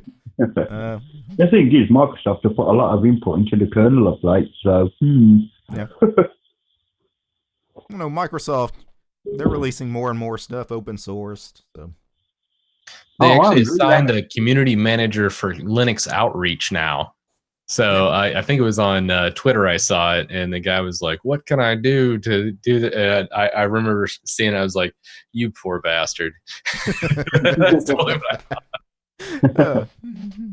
You know, the greatest thing ever was when the whole Richard Stallman stuff went down last month, and he ended up getting fired from both MIT and from the Free Software Foundation. You know, he was actually on campus at Microsoft the week before speaking. You know, and I threw out the conspiracy theory, you know, that's what he gets for going, you know, speaking at Microsoft. Because that's not a place he would have ever went to before. And, you know, he's talking with that crowd, and then the next week he's gone. You know, like the Free Software Foundation just, you know, dropped him like a bad habit.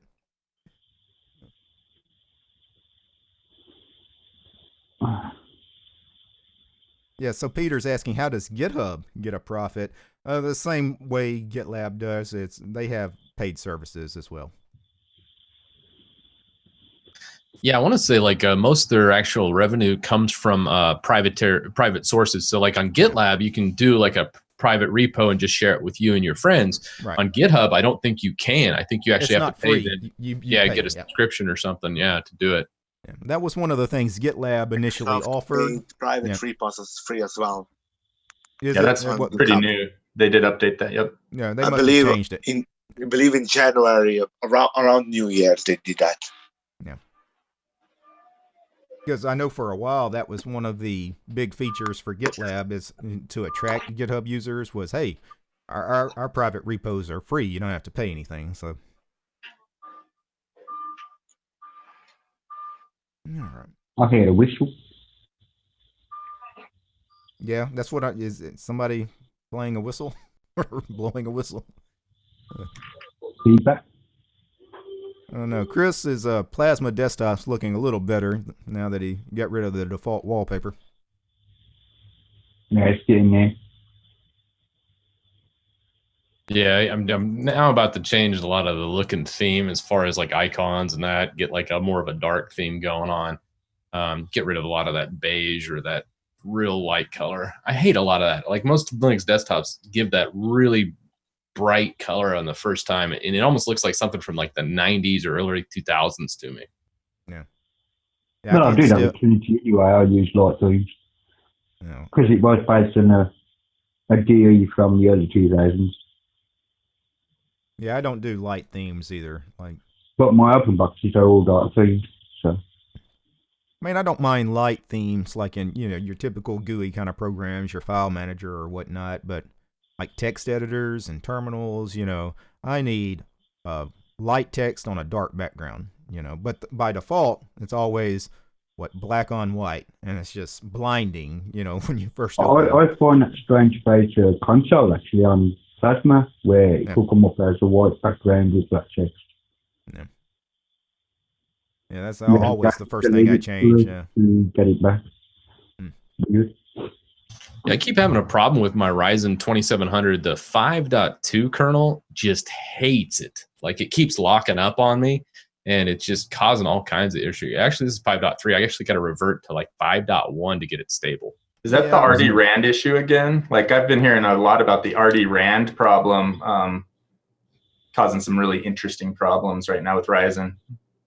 Yeah, I'm not quite sure. I know when I switch back to 5.1 and just stay on that rev, and it's fine on that. But whenever I do 5.2 or 5.3 on the Ryzen 2700, it just locks up. It can go sometimes 30 minutes fine, and then it'll just black screen. Are you on the latest 5.3.7? 5.3.8. Yeah, are they .8 already out? Wow. Yep, I'm on 5.3.8. Because I update regular. PC Linux OS is really good for that.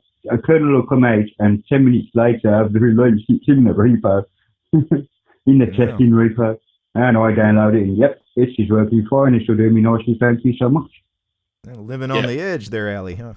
Dang, a couple hours, man. That's crazy. This one actually for Fedora, it's 5.3.7 right now after running all the updates. Very cool. Okay. Well, I hope Fedora works out for you there, Chris. I've always found Fedora actually to work great on like my physical machines. Like graphics drivers. You're an NVIDIA user, right, Chris? Nope, I'm AMD all the way. You're AMD now? Yeah. So back when I was running my NVIDIA cards, it was real easy to get NVENC and all that in Fedora, where in other distros, sometimes you had to fight with that stuff. I've always found Fedora, like I could get up and running with it pretty quick, get OBS and, all my software installed, and I could be up and running, live streaming like right away with Fedora. Yeah, I think where most people get stuck on Fedora is forgetting to do like the RPM Fusion package and getting that repo in there. Once you get the RPM Fusion repo in there, man, it just sails. You just can do pretty much anything on Fedora. I just include the NVIDIA, NVENC, and CUDA drivers. I put those on all my ISOs now. No. So they're good to go out the box. So I'm not proud of this, but I'm also pretty proud of this. But I have one machine in my basement that's kind of become a playground box for me that I have upgraded from Fedora 16 all the way up through Fedora 30. So I'm just going to keep going until the thing is great. Wow. Don't get me wrong. I don't condone this type of behavior, but it has become a little bit of a. I think the hardware is going to die before the OS breaks. I think that's interesting. That's crazy to go through that many updates though, and without a breakage. It was like fed up, and then going into the systemd update stuff later. But I'm pretty impressed with it. Because when I run static releases, I never update them. My update is format the drive and install the new OS. I never, because I don't trust it. I've had too many bad experiences with it.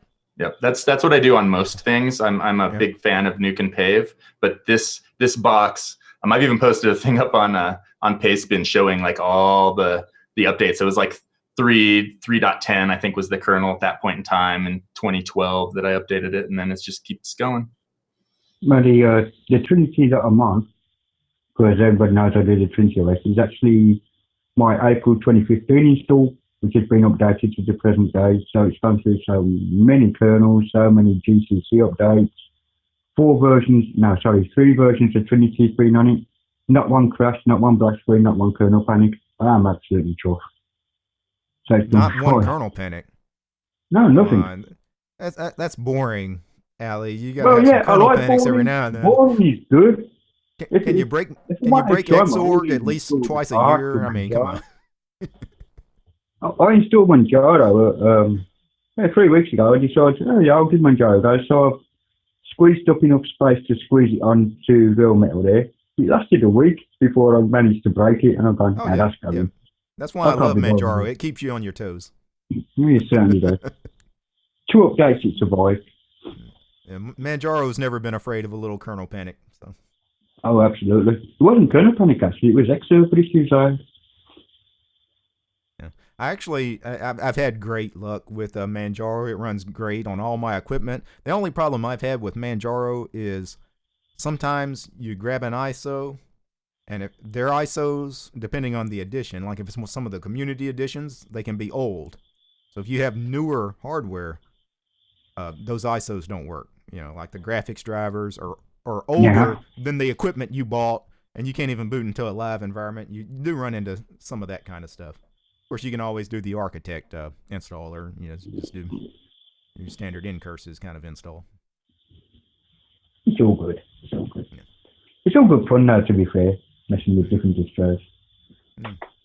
But yeah, Manjaro, you know, installing Arch the Arch way, I mean, I don't mind it. I've done it, you know, plenty of times.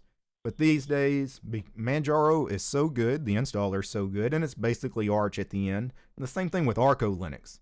You know, when you have those distros out there, it's hard for me to go grab the Arch ISO anymore. Because I just go grab Arco with whatever window manager I want to run. And you know, I can always edit Eric Dubois' install script because he installs like 1 million pieces of software on it by default. But you just go in there and you comment out all the lines that you don't want. Yeah, absolutely. And you can have a pretty minimal install anyway. So, talking of Arch based, have you tried Silent Robots? I haven't. No, I have. It's really quite nice, actually. He does. That one uses. Job on that, to be fair. Yeah, that one uses XFCE. Is that what he's doing, or for the desktop? I think it's XFCE, or was it KDE? No, Plasma, I think. Okay. I'm gonna have to have a look later. I'm gonna have to. I haven't checked it out. I need to. I typically don't do desktop environments anyway. That's why I haven't been quick to check it out. I mean, underneath it's basically Arch, so I'm not gonna run XFCE or KDE, so it becomes kind of pointless for me to install it on any of my machines. But I might check it out in a VM. Yeah, absolutely. Oh, it runs really well in the VM, actually. Yeah. And it even beats my machine for games, apparently. Okay. And the benchmarks, I'm thinking, I'm not having that. I heard that Manjaro is going to be using, or is working on something called Snapper, where they can take a snapshot and they'll put it into Grub. So if something goes wrong, you can go into Grub and back up to what it was before you had a problem. So I'm not sure if it uses ZFS, and I've only heard one reference to it, but it looks like they might be doing something similar to Ubuntu on backing up their system. Yeah, I was about to say, yeah, I wonder if they're taking some pointers from the guys over at Canonical. I'm just going to be taking some pointers from guys at Microsoft, because there's near functionality when you boot into Windows. You hit that and you can go last known good install or whatever it is, last known good whatever config. Yeah. Is it that kind of idea? You know, and one of the things with Manjaro, because it's kind of aimed at the new user, which is it's Arch, right? But Manjaro kind of, they put it out there. They advertise themselves for the new user, but things do break on Manjaro. I get why they're trying to do all of this stuff. I mean, it's more important for them to do this stuff than, say, a distro like Ubuntu or Elementary. Exactly, yes. Right. And I really appreciate a lot of Manjaro's efforts. Like, if they can get Snapper going, that's going to be huge, because there's so many times someone doesn't take my advice and installs Timeshift with like a Manjaro install, and they forget to back up. And then inevitably an update will break. I mean, it is Arch after all. And if you're constantly updating, it's going to break. I mean, that's just the nature of the beast. You get the latest and greatest, but you also get the latest bugs as well. So them doing that, I think, is just a very nice way to appeal to new users, because I would never recommend Manjaro to someone new specifically because of that.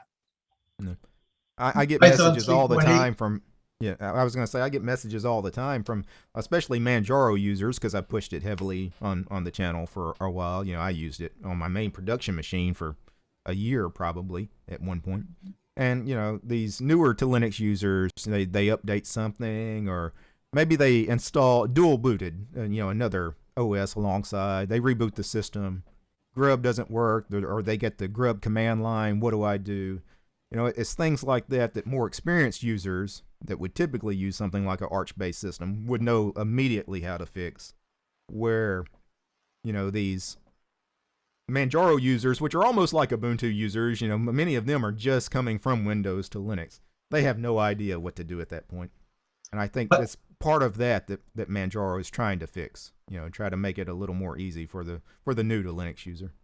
Python 3.8 is coming out any day now. So last year, 3.7 caused hiccups in Arch. Probably going to cause them again this time.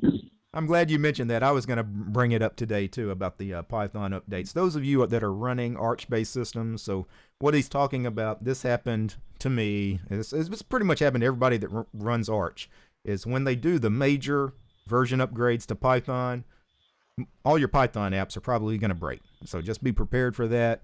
If you installed them from the AUR, reinstall. All that's got to be reinstalled. So that's how you fix it. Yeah, that's the bad news. The other thing is, the benefit is that no matter what Python application is out there, it'll run in Arch because it's got the latest and it's backward compatible. I'm on Ubuntu Debian 9. I've got Python 3.5. Debian 10 is on Python 3.7. Ubuntu 1804 is on Python 3.6. And they're not going to be able to run any of the 3.8 code that comes out now. Whereas if you're Arch, you can. One other thing I want to just briefly mention.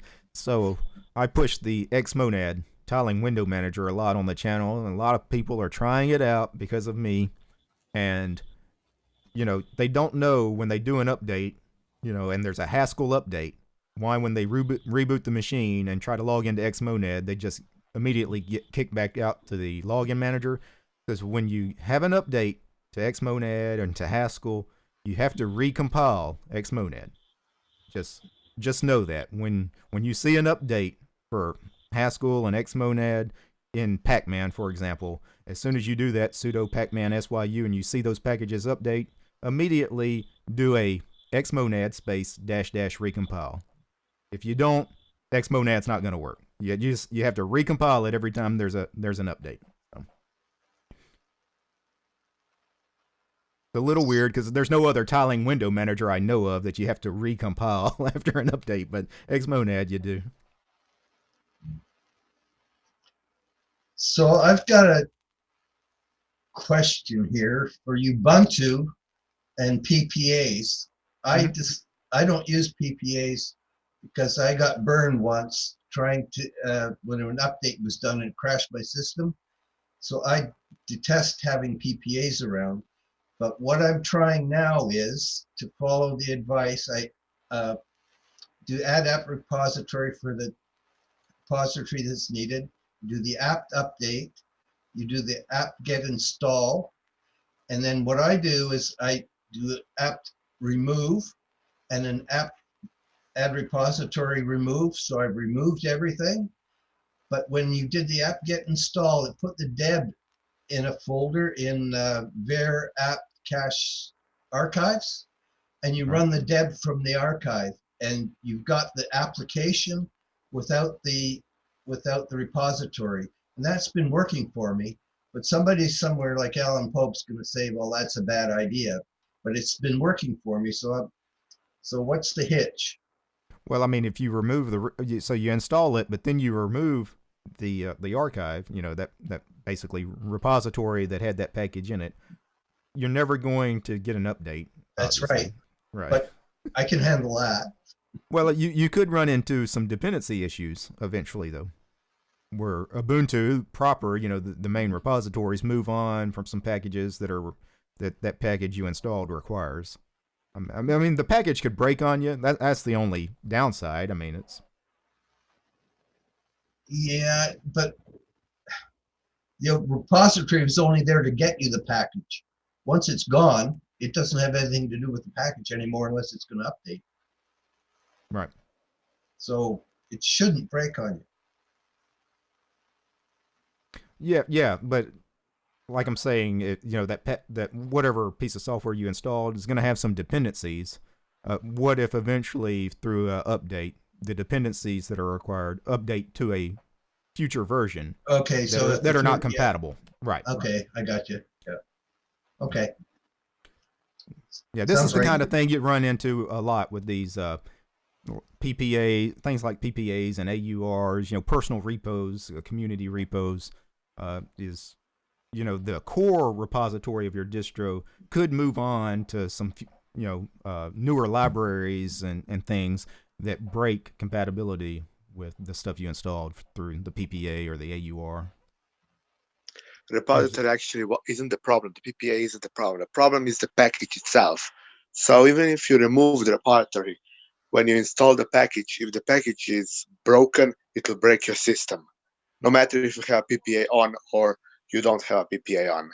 Only thing it will block is updates and downloading any dependencies and nothing else. Basically, this move makes no sense whatsoever except blocking updates.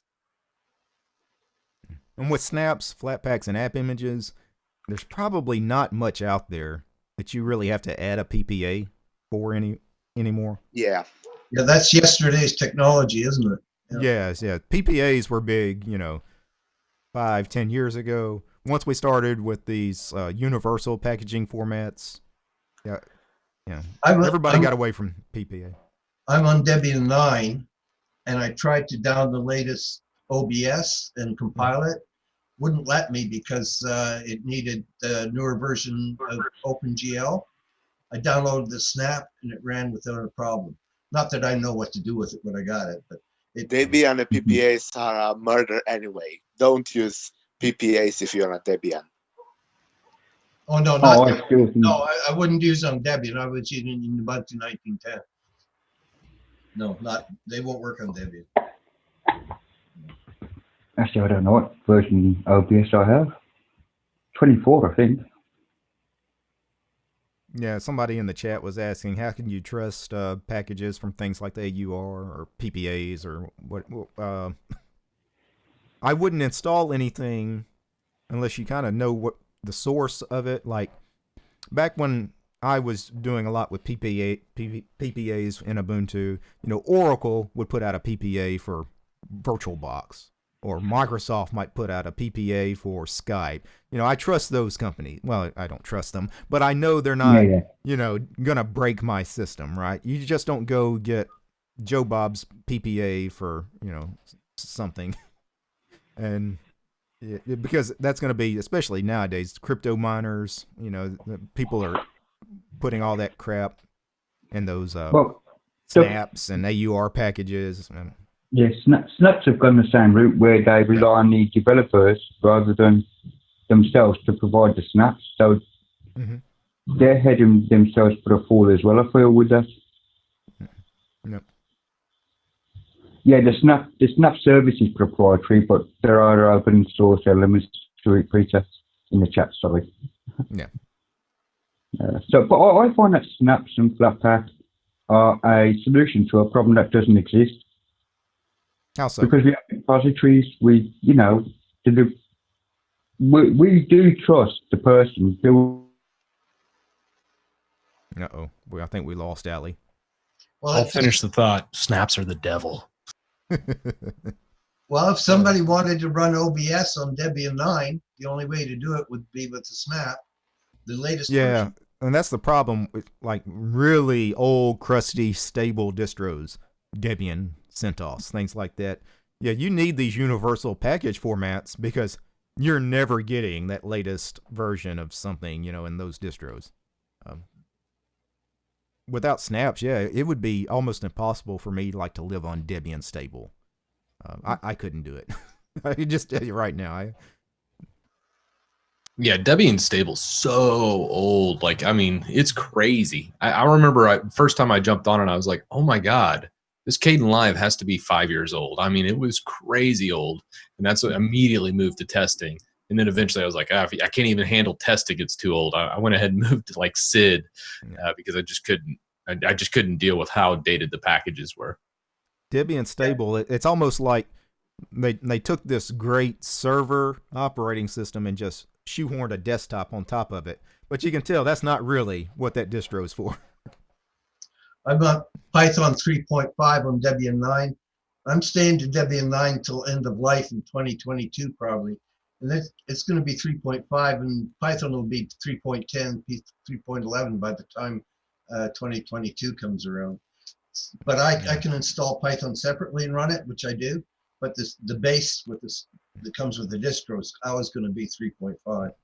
Yeah, and there's actually a lot of people, especially in our community, that a lot of times you find that they're running really stable operating systems. I think I've had a couple comments from one guy that he said he's been on CentOS like 6.5 for like 7 years or something ridiculous. And he just does it because he's like, you know what, I'm there to use my computer and I want it to work every time I turn it on. I don't want to mess with anything. I just want to do these things and do it. And he can do that in Linux. That's one of the greatest things about Linux. But at the same time, I'm like, power to you, man. I couldn't because of how dated it is. But at the same time, most people are like, I only need it for this certain thing, and it's perfect for that. Yeah, I know the guys over at Canonical talk about this all the time, is that almost everybody that runs Ubuntu runs the LTSs. Like these point releases, like we just had 1910, you know, their servers aren't melting down from people grabbing that, right? But when 2004 comes out, you know, it'll just get millions and millions of downloads in those first few hours. Right. Everybody runs the LTS. Probably 95% of like the desktop users are on the LTS. And people do that is because they, like Chris says, they're not updating every 6 months. You know, they run something for years sometimes. They might run an LTS, not even the 2-year lifespan. They might run it 4 years or even longer. I've had people message me before with, hey, this is broke, how do I fix this? I asked them what distro, and I've gotten some crazy responses in email. I had a guy one time tell me he was still running Ubuntu 13.10 or 13.04, 13.10. So that is, not only is that 6-7 years old now, that's not even an LTS release. That ended life in 2014, right? The repos don't even, like, why? But this is one of those typical computer users. Many of them don't update their systems anyway, so he doesn't even know the repo's been turned off because, you know, it's like your grandmother. She doesn't install remove software anyway. Like, it's just amazing some of the stuff people are running out there. You should challenge yourself and try Void Linux, you guys. It's really nice. What now? No, I mean, I wouldn't mind that. I'm sure I'd be fine on it. Well, the main Void. thing with Void is... Sorry, I thought you said have a chance to hey Void Linux still going. What? No. Yeah, okay. I'll go to Haiku or something. I don't mind. That works for me. Void's a great Linux distro. I don't think this group though, like you say, we should challenge ourselves. This is the wrong group. Yeah, that's not a challenge. Right? Yeah, for our distro challenge this week. Yeah, I mean, I'm more like, hey, it's kind of more of an inconvenience. Like I install stuff to get stuff done, and then at the end of the day, I'm like, yes, I can do Gen 2. Yes, I can do these types of things, and I just like. At this point, I'm like, I just want something that's fast, efficient, and I can get everything done. Now, occasionally I'll jump into something like Cubes OS, where I was like, hey, I want to kind of run all these things with it. But for the most part, I'm just and people have asked me about to get too adventurous. Yeah, people have asked me about Cubes forever, and you know, like I've kind of looked at it a little bit. I hadn't done anything on camera. I haven't installed it like on my main machine. Everything runs in these hypervisors, you know, these VMs, and to do the kind of stuff that, you know, I do, recording video and everything, the stuff you do, Chris, Cubes OS is probably going to get in the way for much of what we do. It doesn't make sense for, as people ask me a lot about BSDs, you know, the various, why don't you run OpenBSD for a little while on your main production machine? Well, that would be great. You guys probably wouldn't see any of me running OpenBSD because audio is probably going to be a problem. Video is going to be next to non-existent. Like, I can't do a YouTube channel on OpenBSD. It's just that's not going to happen. Yeah, and I get that all the time too, DT. When it comes to people asking about FreeBSD and that type of thing, I'm always like, yeah, but the thing is, their lead developer runs Linux or Mac OS, one of the two. Right. I mean, he doesn't even run BSD. And if their lead like kernel developer's not even using it for a desktop, why in the hell would I do that? That's crazy. It's just crazy sauce. That's why I haven't really done a for your daily driver BSD. BSD is great for business in a lot of ways, like Netflix, Dropbox, they all use FreeBSD, but that's from a server aspect of things. It's not really meant for a desktop usage. I think a lot of these people in the comments that say these things, they don't think it out. Like, hey, just switch to that operating system, and it's like they don't realize we can't do our work. Like, I can't switch to Haiku on my main production machine because there's going to be no drivers for any of my equipment. It's, you know, just a retarded thing to even ask somebody. Hey, when I ran BSD, they didn't even recognize the ext4 file system. I tried to compile it on FreeBSD, and it wouldn't even compile on it. Big Pod, your keyboard is loud, bro. I think I read Project Trident is moving away from FreeBSD. And that's a great decision by them, I think. They're moving from FreeBSD over to Void Linux as the base, which makes sense. Void Linux is very BSD-like in what they do, as far as it's very minimal, very kind of suckless in its philosophy. The difference is, of course, it's built on a Linux kernel and not the BSD kernel. You're going to have much better hardware support. So, I mean, if you're trying to present yourself to the masses, yes, you can't be a BSD distro and expect to have a lot of people, you know, use your product. You just can't. It's not there. On the desktop. On the server is fantastic. I actually installed GhostBSD on my previous production machine, and I had it on this machine for 3 or 4 days. And in that time, I never made a video showing me using GhostBSD because in that time, I never had a working microphone. I spent 4 days in BSD and never could get it to recognize my microphone. And that's another thing, like, I don't think a lot of people realize is I love to show a lot of people like BSD and FreeBSD, but it would be mainly from the server aspect of things and not from an average user using it. So it'd be a rather boring video. And the time it would take to make that video would be just crazy amount of the time. So that's those are the big differences, I think, and why I haven't really covered BSD much on my channel is because of that. I mean, it's a huge time commitment where it wouldn't even appeal to just a very small percentage of the population. Right, because you're not catering to desktop anymore. You're doing everything at the command line. And you probably already get those comments like I get on some of my videos when I do nerdy stuff like that. It's like, dude, that video is like watching paint dry. Can you do something a little more interesting? Yeah, exactly. Yeah, I've been a big BSD fan forever, and I still have never run it on the desktop. I came from an ISP background. We ran it in the server room. Now I work for a company that does tons of storage. It's great on back-end storage devices. It's a great networking tool. And yeah, when it comes to the desktop, I prefer to stick to Linux. Yeah, my experience with GhostBSD, that time I tried it on my main production machine, it took me forever to get my camera to work because my camera feeds into a capture card. The capture card wasn't recognized. I finally was able, I just dug into like the FreeBSD forums and stuff, and I found workarounds to get a lot of the stuff working. I got the camera situation straight after like 2 days. It didn't recognize my USB drives, like my SSD drives, my external USB drives. None of that stuff would mount. I don't know if it didn't like the file system. Somebody mentioned that the BSDs sometimes don't like Extend4 file systems.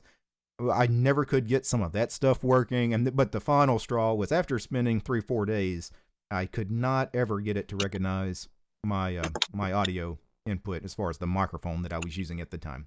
And if I can't have audio, what's the point of staying on that? Yeah, I mean, if I were going to do it, I probably could do it with my setup right now because I just needed to recognize the line in. But at the same time, it's something that there's some really cool aspects of BSD that I totally get why people are asking for it. Like the network stack is technically better than Linux distros. It is also you have the network stack, and then there's also the storage aspect where we talked about ZFS earlier. I would say ZFS and the network stack are like the two huge selling points to BSD for me. It just, as I said before, the desktop is really not baked yet for drivers.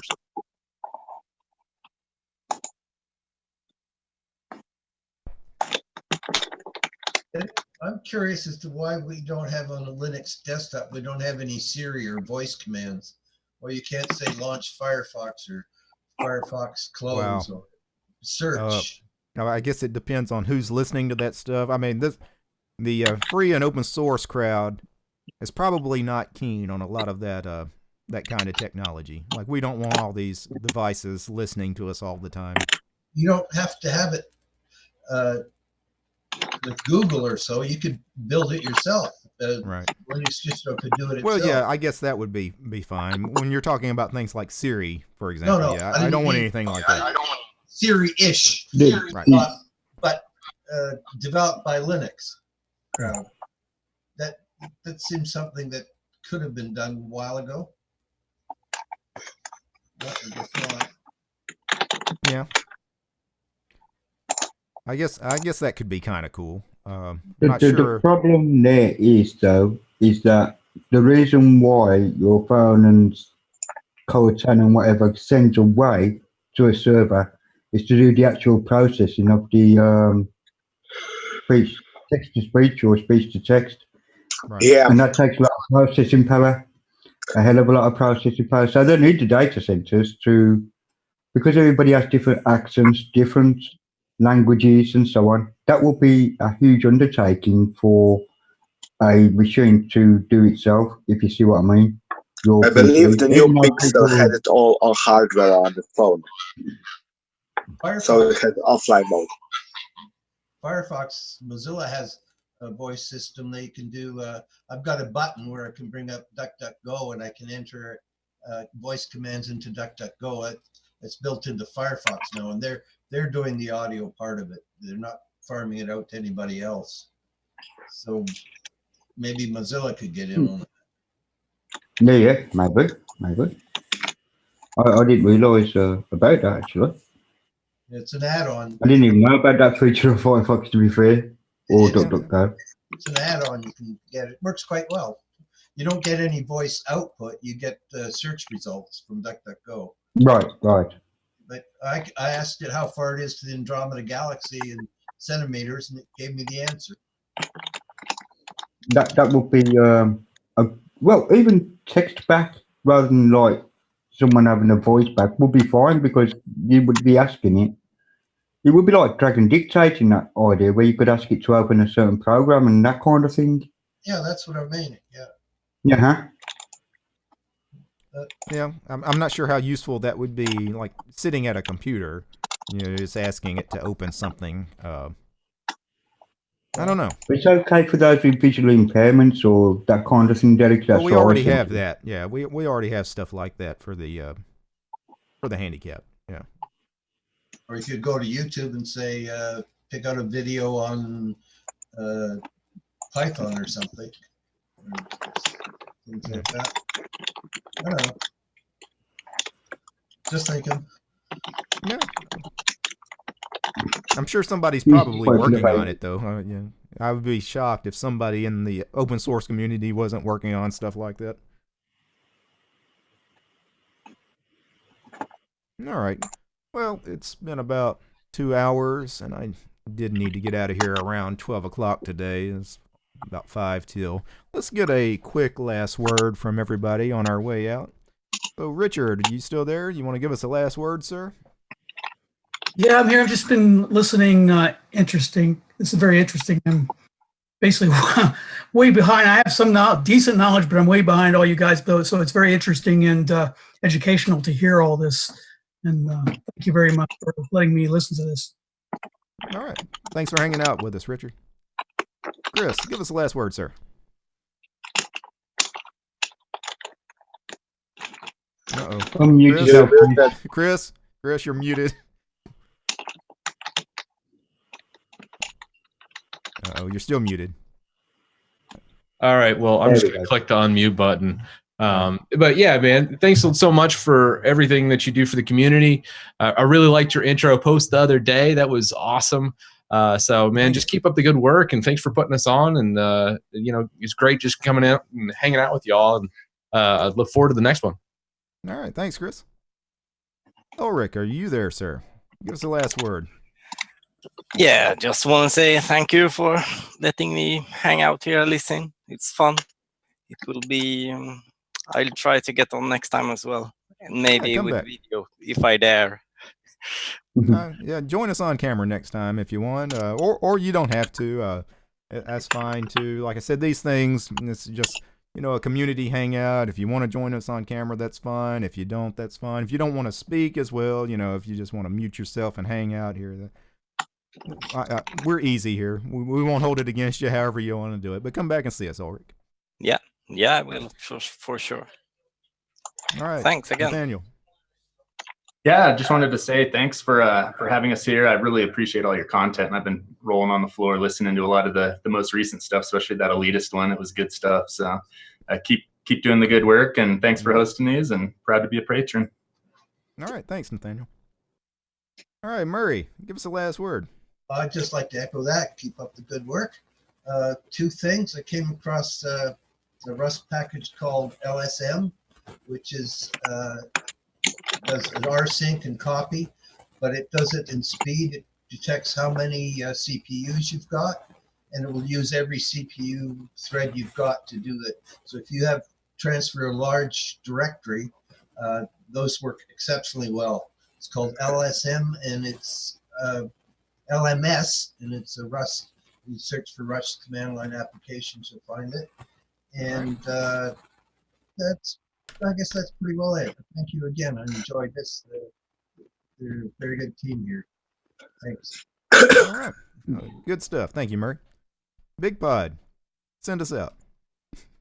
Thanks for having this, and really today was a lucky day for me that I was home, because normally at this time I'm still at school. Well, I knew you would be off today because, again, in the big Fedora release, I knew you were busy, today, actually tomorrow, we have a big holiday here, so I took Halloween. Yeah, we have it too. Yeah. So I took it off, took the day off, and that's why I'm at home. All right, thanks, Big Bud. Alistair, give us the last word, sir. Hello, sir. Oh, right, yeah. You want me to talk that? Yeah, no, keep up your good work. I did enjoy your last video where you introduced yourself. We knew a lot of it anyway. It's all good. Yeah, just keep up the good work, Derek, honestly. You do a sterling job. I'm still learning Minecraft, and I'm blaming you, by the way. It's totally your fault I'm making YouTube videos. Totally. Anyway, I hope so. Yeah. All right. Well, thank you. Anyway, Alistair. keep up the good work, and I'll see you again all soon, I hope. All right. Yeah. And anybody that's interested in Alistair, he's Simply Linux, his YouTube channel, and he also does his own distro. Google, what is it? My PC Linux OS. Is that your site? It's trinity.mypclinuxos.com. Gotcha. It's my website. All right. I can put it in the chat, actually. Yeah, post a link in the chat for anybody that's interested in his distro. And, of course, my last word, of course, is thanking these guys for hanging out with me on camera today. This is always fun. It's a highlight of my day, just chatting with other people in the community about Linux and life.